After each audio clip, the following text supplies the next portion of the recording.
Hello everyone, now we are in the OPPAIR sheet metal production workshop. Let's see the performance of the OPPAIR compressor. Next, we will check from 3 parts using operation and daily use precautions.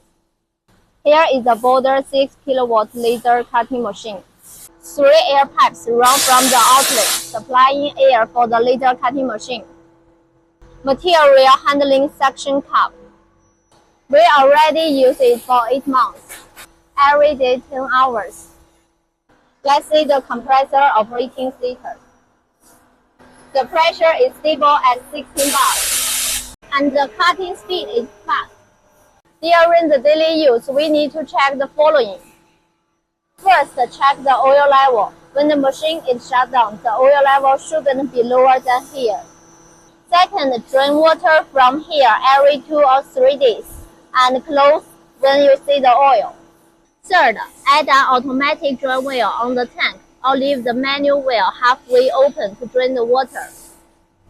OPPAIR compressor is the top choice for the laser cutting machine. Factory direct sales, fast after-sales service, export to more than 100 countries, have CE, SGS, TUV certificates. Please contact us for more information.